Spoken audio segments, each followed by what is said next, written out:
Bem-vindos, caros ouvintes. Temos para si o magazine convidado de João Matos sobre a controversa nomeação de um novo primeiro-ministro na Guiné-Bissau.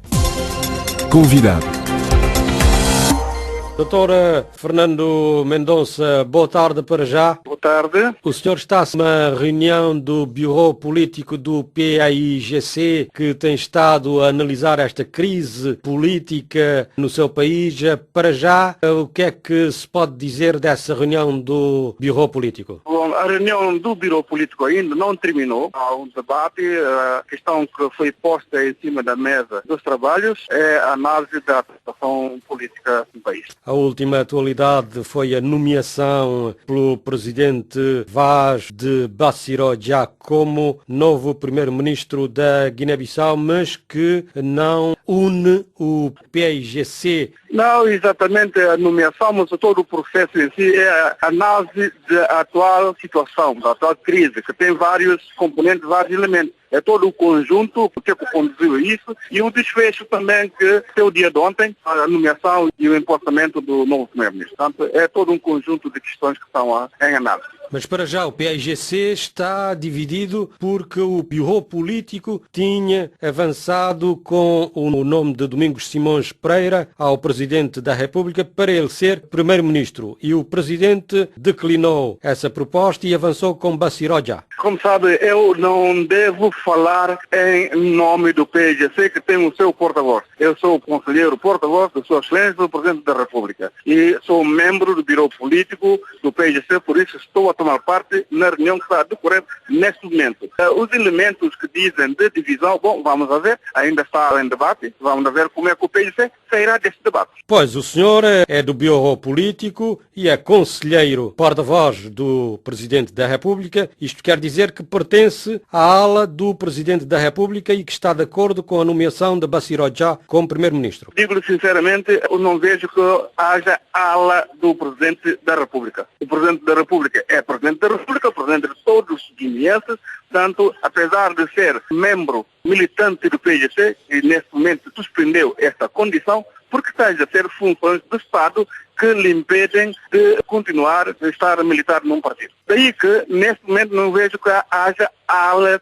É uma maneira, muitas vezes, de dizer. Agora, as pessoas têm as suas opiniões. Há uns que veem na nomeação um procedimento normal e correto, há outros que não vejam as coisas assim. Quando as pessoas estão a debater, vamos a ver, ainda estamos no início do debate, a reunião pode durar umas 3, 4, 5 horas de tempo. Eu acho que, normalmente, essas nossas reuniões do Bureau Político costumam durar muito. A última em que participei durou toda a noite, começou às 6 da tarde e terminou às 6 da manhã, portanto mais de 12 horas praticamente, portanto ainda estamos no início desse processo, por isso é que eu disse, vamos lá ver como é que o partido sai desse debate hoje a nível do Bureau Político. De todas formas, há um outro órgão que é superior, que é o Comitê Central, caso seja necessário, talvez se chegue ao Comitê Central, mas ainda estamos no Bureau Político. Mas há também outras instituições, como a Justiça. Certos analistas dizem que o Presidente do PAIGC, Domingos Simões Pereira, poderá recorrer aos tribunais, nomeadamente ao Supremo Tribunal, para impugnar esta nomeação de Bassiró-Dia como Primeiro-Ministro. Eu não poderei dizer aquilo que o Presidente do PAIGC irá fazer mediante a situação atual, não poderei dizer-lhe isso, não saberei dizer se o PAIGC entenderá que esta é a via para se ultrapassar esses momentos. O PAIGC é um partido maduro, tem uma experiência mais do que qualquer outro partido aqui no país, dado a sua existência, desde 1956, já atravessou várias crises e eu estou em crer que o PAIGC encontrará mecanismos necessários para ultrapassar essa crise sem ter necessidade de recorrer a outras instituições fora do partido. Ou então o próprio Parlamento, onde Domingos Simões Pereira tem a maioria e o Parlamento vai estar contra esta nomeação de Bassiró-Dia como Primeiro-Ministro. É preciso dizer que quem tem maioria no Parlamento chama-se PAIGC. Sabe, isto de chamar nomes muitas vezes traz aquilo que é o vírus de divisão. O PAIGC não está dividido quanto as pessoas dizem, sempre houve opiniões divergentes em relação aos assuntos, mas o PAIGC continua a ser uno, e sabe avaliar o momento e fê-lo no passado e saberá fazê-lo no presente. Mas, a seu ver, porque é que o Presidente da República, Dr. Vaz, foi buscar um terceiro vice-presidente do PAIGC para ser Primeiro-Ministro, Bassirou Dia, que tem problemas disciplinares, inclusivamente, a nível do próprio PAIGC? Não, há uma evolução dessa situação que as pessoas acham que muitas vezes falam sem conhecimento do processo na sua globalidade, porque, de facto, houve uma decisão do Conselho de Jurisdição do PAIGC que suspendeu o terceiro vice-presidente, porque, segundo as informações, recusou receber notificações, mas houve um recurso dessa decisão aos tribunais. E houve uma previdência cautelar e o tribunal deu por nulo a decisão tomada no seio do partido. Houve um recurso, daqui que é do meu conhecimento, à decisão do tribunal e voltou a haver um pronunciamento a favor do terceiro vice-presidente, de forma que, como sabe, essas decisões do tribunal sobrepõem as decisões aqui internas do partido. O Dr. Bassirou Dia, o primeiro-ministro agora nomeado, não está sob nenhuma sanção neste momento, tanto assim que está neste momento assistir à reunião do Bureau Político. Para si, como é evidente, o chefe de Estado, o Dr. José Mário Vaz, não deu nenhum golpe constitucional ou palaciano, como se diz, e cumpriu o estipulado na Constituição. Compreenderá, eu sou conselheiro do Presidente, as opiniões que eu tenho expresso-as na sede própria, não será a nível público que irei avaliar do mérito ou não da decisão do Presidente. Mas, de qualquer forma, devo dizer-lhes que há aquilo que se diz jurisprudência. Acho que no passado houve uma situação análoga e conseguiu-se até um acordo do Supremo Tribunal de Justiça nesse sentido. Estamos numa situação semelhante, por isso eu acho que o PAIGC irá encontrar mecanismos, tendo em conta a sua experiência, tendo em conta a sua vivência, para ultrapassar esse problema sem que haja, a nível interno, grandes rupturas. A que caso concreto está a referir-se? A que jurisprudência? Eu estou-me a referir que em 2005 foi admitido o presidente também, que era então primeiro-ministro e presidente do PAIGC, numa altura pelo falecido presidente Nino Vieira. Nessa altura também se recorreu e foi nomeado, na ocasião, o primeiro vice-presidente do PAIGC, o Dr. Aristides Gomes. Também se produziu essa situação e nesta altura já recorreu-se aos tribunais. A decisão que saiu, estou-me a referir justamente a essa situação. Sim, mas depois o governo do Dr. Aristides Gomes, não durou muito tempo. Houve depois uma série de problemas.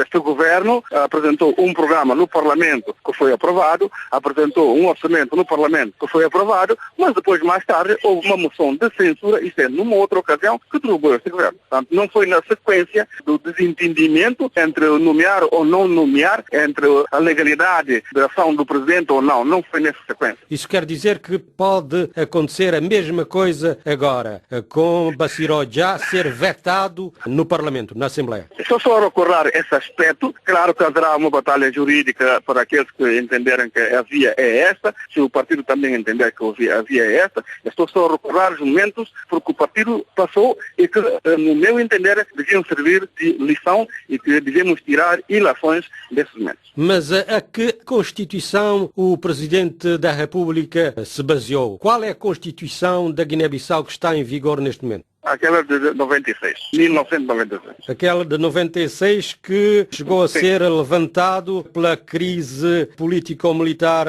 que ocorreu na Guiné-Bissau. Não, é a Constituição que está em vigor neste momento. Aliás, não teria um outro enquadramento se não tivesse a usar a Constituição que está em vigor, que é a alvo dessa interpretação. Não pode usar outra. E o Presidente da República não estaria aqui com uma tática de facto, nomear um governo da chamada iniciativa presidencial? O discurso do Presidente na tomada de posse do Primeiro-Ministro foi claro. Este é um governo constitucional. Portanto, foi o Primeiro-Ministro, quando tomou posse ontem, foi o discurso do Presidente a dizer que estamos, mais ou menos um ano, a empossar um segundo governo constitucional. Um segundo governo constitucional que o próprio PAIGC não está de acordo. Não sei ainda, depende, o PAIGC está reunido, ainda não há uma decisão final do Biro Político. Só a decisão final do Biro Político, se depois necessário ir aos outros órgãos, é que se saberá qual é a posição do PAIGC. Até lá, vamos debater. O líder do PAIGC, engenheiro Domingos Simões Pereira, terá dito que o Presidente da República estaria disposto a provocar mesmo uma guerra civil no país. Não quero comentar, é a opinião dele, não partilho, não compartilho. O senhor pessoalmente não considera que esta situação de crise política pode conduzir a uma guerra civil? Guerra civil. Há dias ainda tive a oportunidade de dizer a alguém. Parece que há muito mais barulho lá fora do que cá dentro. Até aqui há esse debate político, mas a vida continua normal. Eu não vejo porque haverá guerra civil, porque há a queda de um governo. Até parece que é a primeira vez que se verifica a queda de um governo na Guiné-Bissau. Não é a primeira vez. A nível mundial não vi nenhuma queda de governo que trouxe guerra civil. Eu não sei. Há muita especulação. Sim, mas queda de governos também não é uma coisa normal. O senhor diz que lá dentro, na Guiné-Bissau, as coisas não são assim tão complicadas, mas houve manifestações de apoio ao primeiro-ministro demitido. A sociedade civil está contra esta nomeação de Bassirou Dia. Eu não digo que as pessoas estão ou não de acordo. Também ontem houve pessoas que pediram manifestações para apoiar o Presidente da República. Essas manifestações, como também havia uma manifestação pedida pelo PAIGC, e as forças de ordem entenderam por bem anular essas manifestações. Portanto, eu disse que é normal e temos que encarar isso como normal. Não temos que encarar que se cai o governo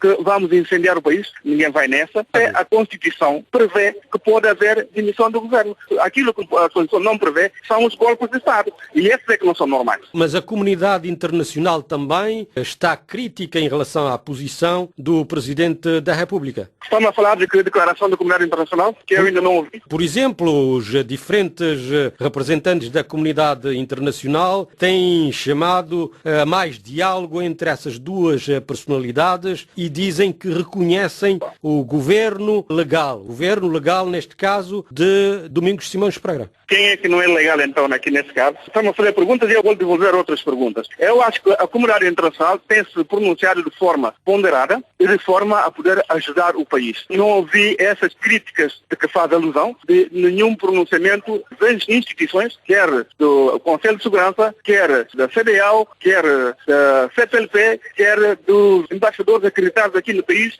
que foram recebidos na sequência da queda do governo. Não ouvi as críticas de que me faz referência. Alguns embaixadores, por exemplo, foram recebidos pelo Presidente da República, mas foram apanhados de surpresa com a nomeação de Bassirou Dia como novo Primeiro-Ministro. Embaixadores apanharam de surpresa como? Meu amigo, quando se faz a nomeação do Primeiro-Ministro, quando houve queda do governo, aquilo que se fez é formar os embaixadores. Aliás, foram recebidos antes da demissão do governo e foram depois recebidos na sequência da demissão do governo. Ontem, aquilo que aconteceu, foram convidados a tomar parte na cerimônia de posse do novo Primeiro-Ministro. Agora, eu não sei o que é que se refere, porque, sabe, por isso é que eu digo, há muita deturpação, há muito barulho, há muita manipulação. E é isto que complica a Guiné-Bissau. Não, por isso é que nós estamos aqui a entrevistar o doutor para o senhor esclarecer os nossos ouvintes. Está-me a dizer que toda a comunidade internacional está a apoiar o chefe de Estado, Dr. Vaz? As declarações que eu ouvi da comunidade internacional é que iriam estar sempre ao lado da Guiné-Bissau desde que as decisões sejam tomadas no âmbito da Constituição da República. É isso que eu ouvi e é isso que se passou. Agora, as interpretações, o ruído que se faz, bom, isto já é difícil de estar aqui a comentar. Deverá notar que não me pode citar um único representante da comunidade internacional aqui que tenha criticado a decisão do Presidente. Não tem, não há. Não. Desde o início da crise, todas essas instituições internacionais apelaram ao diálogo. Mas isso não é crítica. Apelar ao diálogo não é criticar alguém. O diálogo é fácil não por uma pessoa só. Por isso é que se chama diálogo. É ambas partes que haja o diálogo. Não, mas o Presidente da República, em pleno diálogo, resolveu anunciar o nome de um novo Primeiro-Ministro. A prova que há diálogo é que o senhor está nessa reunião do Biro Político que ainda não chegou a nenhum consenso. Digamos que as reuniões do Biro Político do PAIGC, quando me fala do diálogo, esta crise não começou, a discussão sobre esse aspecto não começou agora. Agora não vejo que alguém tenha que dizer, bom, já chega do diálogo, compete ao Sua Excelência, o Presidente da República, avaliar se já dialogou o suficiente, se o país deve continuar assim ou não. São as prerrogativas do Presidente da República. Portanto, há quem veja que havia ainda mais caminho para dialogar. Como há também opiniões de quem pensa que não, isso já é suficiente e já está a fazer muito barulho e está a prejudicar o andamento do país. Agora, a opinião que vale aqui, nesse aspecto, é o entendimento que o Presidente da República teve da situação, uma vez que a Constituição o obriga a tomar decisões sobre o risco de não estar a cumprir com a obrigação que a Constituição lhe impõe. Em caso do Parlamento vetar o nome do novo Primeiro-Ministro, isto quer dizer que se poderia avançar para eleições antecipadas na Guiné-Bissau, mas onde é que a Guiné-Bissau vai buscar dinheiro? A comunidade internacional está disposta a apoiar novas eleições na Guiné-Bissau? Outro erro de avaliação que muitos analistas fazem quando aliam a queda do governo à realização de eleições. Na Guiné-Bissau, que fique claro de uma vez, na Guiné-Bissau a queda do governo não implica automaticamente a necessidade de realização de eleições. Isso existe em alguns países. Ainda ontem ouvi que um país da Europa queria fazer eleições na sequência de eleição do primeiro-ministro. Na Guiné-Bissau a lei não obriga isto. Aqui o doutor está a comparar coisas que não são comparáveis. Na Guiné-Bissau há muitos golpes de Estado, golpes militares e quedas de governo. Sim, mas isso não tem nada a ver. A queda do governo, no âmbito da Constituição, no quadro constitucional, não obriga a realização das eleições. A Constituição é clara e diz que se houver necessidade, quando for dissolvido o Parlamento, aí é que há necessidade de se realizar eleições. Recordar-lhe que, por exemplo, no período 1997, houve a demissão de um governo, do PIGC também, já depois das eleições. Não se fez eleições. No tempo do presidente Kumbela, houve demissão de 3 primeiros-ministros. Não se fez eleições. Portanto, só se faz eleições quando se dissolve o Parlamento. Ok, muito obrigado, doutor. Obrigado. Fernando Mendonça, porta-voz do presidente da Guiné-Bissau, doutor José Mário Vaz, era o nosso convidado.